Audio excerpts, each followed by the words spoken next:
Dans le cadre donc des journées portes ouvertes organisées par la communauté universitaire, je dirais, de l'université de Béjaïa, nous avons donc l'honneur et le privilège d'avoir parmi nous aujourd'hui un journaliste, un militant politique que tout le monde connaît, enfin, du moins les lecteurs de la presse indépendante. Et il s'agit donc de M. Mustafa Hamouche, qui a fait donc des études en sciences politiques à Ben Aknoul, où il a eu, je pense, l'occasion de rencontrer beaucoup d'anciens militants. Je ne citerai pas les noms, il le fera peut-être lui-même. Il a été enseignant à l'INPED de Boumerdes, donc c'était sa première carrière professionnelle. C'était aussi un militant politique, et il l'est toujours bien entendu, sauf que, à la différence que pendant une certaine période, il était engagé dans un parti politique où il a été également membre fondateur. Il s'agit du RCD, ce n'est un secret pour personne. Ensuite, il a dû quitter le parti pour se consacrer à l'écriture de ses chroniques. Pardon.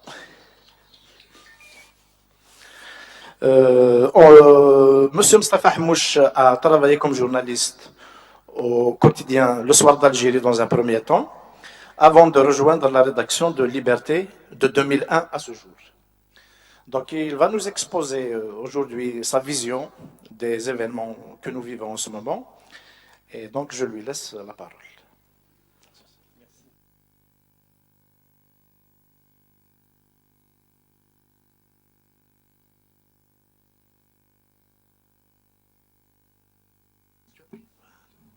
Ah, d'accord.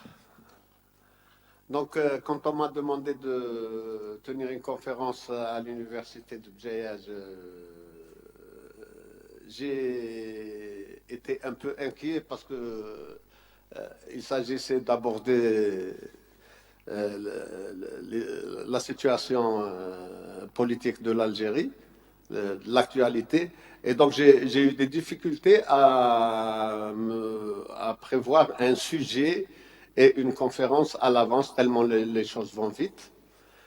Donc, c'est pour ça que quand on m'a demandé un titre de conférence, j'ai mis quelque temps à donner un titre qui finalement n'a pas été donné. Et voilà, aujourd'hui, donc, on va aborder pendant un certain temps la situation actuelle du mouvement révolutionnaire qui se passe en Algérie. Et puis, on discutera de ce sujet, comme d'autres, si vous le souhaitez, que vous inspirerez ma présence et que vous inspirerez l'actualité. Donc, on va partir du dernier événement qui vient ponctuer la marche du mouvement pour les uns disent une deuxième république, les autres disent pour le départ du régime, mais pour la rupture, mais qui englobe un peu la même chose, une volonté enfin partagée et exprimée par l'ensemble des Algériens pour en finir avec le régime qui depuis 20 ans et plus largement pour en finir avec le système qui nous enserre depuis notre indépendance politique. Donc, ce point de départ, c'est la décision du chef d'état-major de l'ANP de demander, enfin de proposer, parce qu'il dit qu'il propose, de proposer l'application de l'article 102 au cas Bouteflika. Comment interpréter cette nouvelle péripétie dans ce qui est un véritable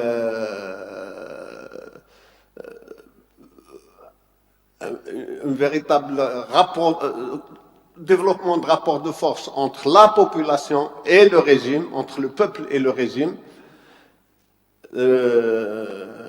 Pour cela, il faut revenir au début du mouvement. Souvenez-vous que la première manifestation nationale, parce qu'il y en a eu quelques-unes avant, à Khrata et quelque part ailleurs, pour demander le départ du régime.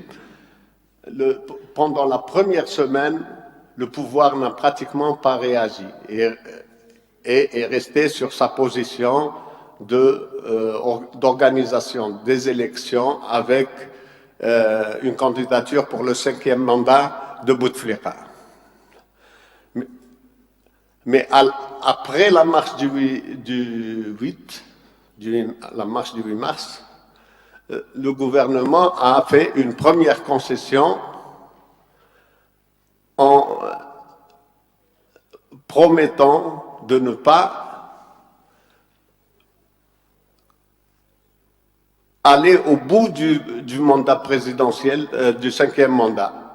Puis, semaine après semaine, les concessions se cumulaient jusqu'à ce que on en arrive à ce que Bouteflika se rétracte sur sa candidature pour le 5e mandat, qu'il opte pour un changement de gouvernement qui n'a pas pu se réaliser, avec un nouveau Premier ministre qui peine à recruter des ministres aujourd'hui. Et le tout suivi de défections dans les organisations de soutien au régime, c'est-à-dire dans le FLN, dans le RND, les deux sous-partis du MPA et du TED ont pratiquement disparu. L'UGTA connaît des fissures importantes. Donc, ce mouvement a un double objectif. Les uns pour sauver leur peau et se désolidariser du régime pour ne pas être emportés en même temps que lui, mais en même temps c'est une manière de sauvegarder aussi les structures qui sont importantes pour plus tard, pour que le régime puisse se régénérer. Il a besoin du FLN, d'un syndicat, des organisations de masse, d'un certain syndicat public comme donc ce n'est pas des gens qui rejoignent innocemment le mouvement populaire. Ils le rejoignent, ils rejoignent la position de la masse, parce que c'est aussi une façon de sauvegarder les instruments de pouvoir qu'ils détiennent encore, comme le FLN. Et moi, je pense qu'une rupture sans une récupération du sigle FLN par le peuple, ça sera une rupture incomplète. Parce que on peut faire partir Bouteflika, et même avec les figures qui symbolisent avec lui le régime, mais si on ne fait pas une rupture avec le système en entier, il restera toujours ces instruments à la disposition du prochain coup de force. Et le peuple, ce n'est pas certain que sa mobilisation durera indéfiniment. Un jour, il faudra bien penser qu'on y est et on risque d'assister à un reflux de... Pour l'instant, ce n'est pas à l'ordre du jour. Le 6e vendredi verra une mobilisation tout aussi importante que les précédentes, parce qu'à chaque fois que le régime montre qu'il tient, parce que ces concessions sont partielles, à chaque fois, elles sont graduelles et elles visent toutes à sacrifier quelque chose contre le maintien du régime. soit un mandat, soit Bouteflika, soit Ouyahia, soit... Le régime fait en même temps la démonstration qu'il est décidé à ne pas répondre directement et globalement à la demande populaire, c'est-à-dire partir. Cette fois-ci, c'est carrément Bouteflika qu'on sacrifie, mais pas le régime, puisque c'est des gens qu'il a nommés lui-même, qui seront les successeurs si jamais l'article 102 est mis en œuvre. Ça sera soit Ben Salah, parce que c'est le président du Conseil constitutionnel et c'est ce que prévoit la loi, soit le président du Conseil constitutionnel, si Ben Salah s'avère effectivement détenir une double nationalité qui lui permettrait pas de tenir le poste de chef. On peut même le faire exprès pour que le président du Conseil national, un membre plus avéré du clan, parce que tout est dans la protection du clan. C'est-à-dire qu'il faut en même temps sauver le régime et protéger les clans qui se sont enrichis grâce à ce régime. Et le niveau de vigilance de la société qui n'est plus à démontrer, vraiment, moi qui ai fait de la politique, qui ai été dans un conseil exécutif, qui ai participé à des organisations de mouvements, de manifestations, de marches, etc., je n'ai jamais vu un niveau d'organisation, d'auto-organisation pareil. Donc, déjà, à la lecture des réactions hier soir et ce matin, on peut prévoir une réaction vendredi prochain à la limite, à la hauteur de cette nouvelle situation qui est un peu de la provocation, parce que venant de Gaïd Salah, qui fait partie du clan, qui fait partie du régime en tout cas, qui est une figure représentative de la qualité, entre guillemets, de ce régime, c'est un peu l'hôpital qui se fout de la charité. Je ne sais pas comment cela s'est fait que c'est revenu à Gaïd Salah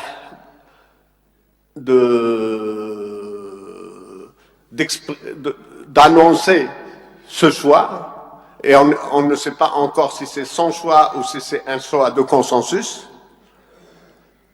Est-ce qu'il a pris les devants pour se détacher du régime, pour faire en sorte que lui relève plutôt de l'armée que du régime politique? Je ne sais pas. En tout cas, la réponse qui se profile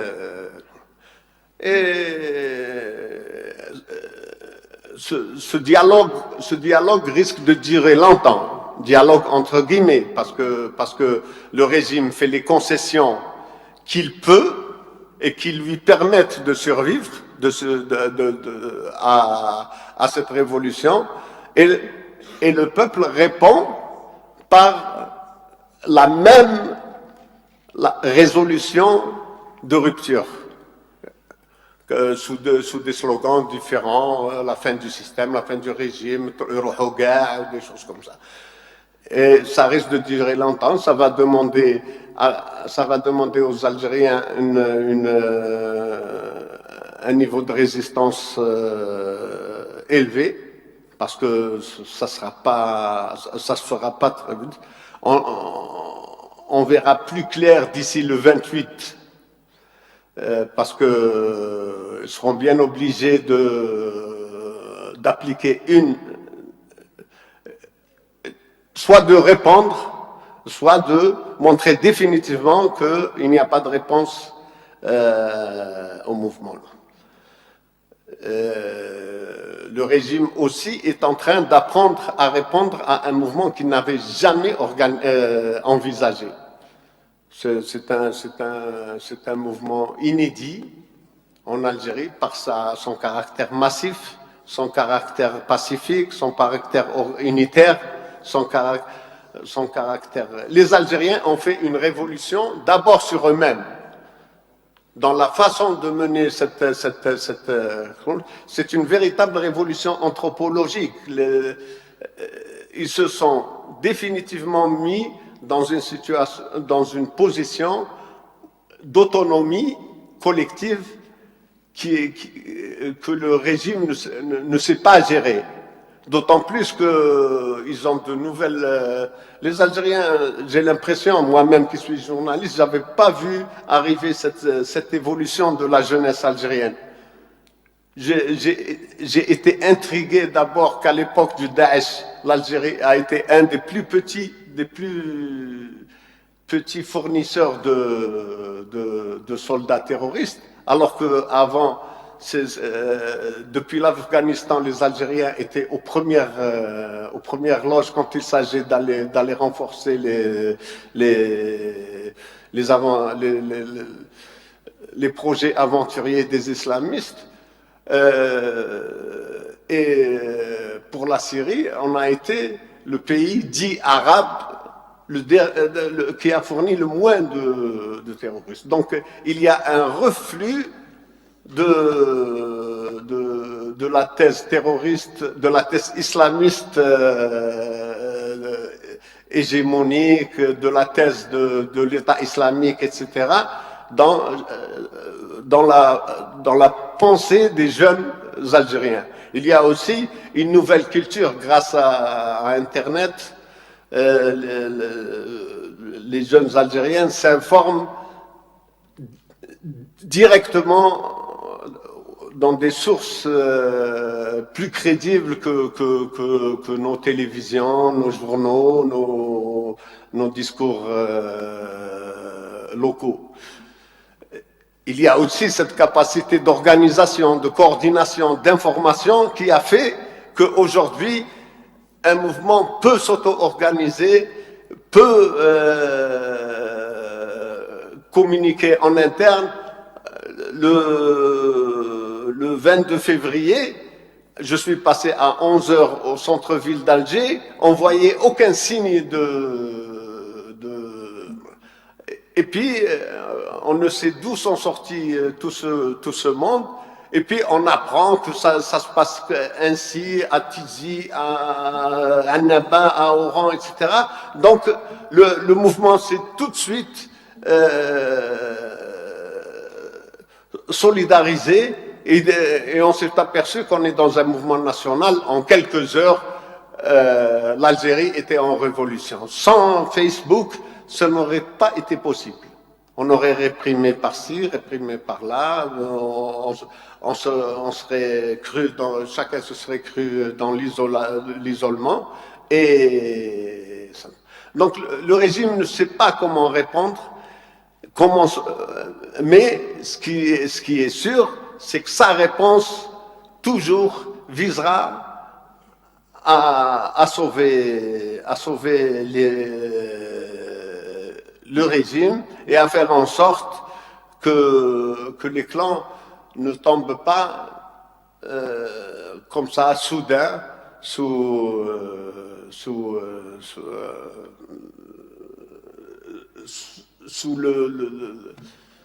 le contrôle d'une nouvelle autorité.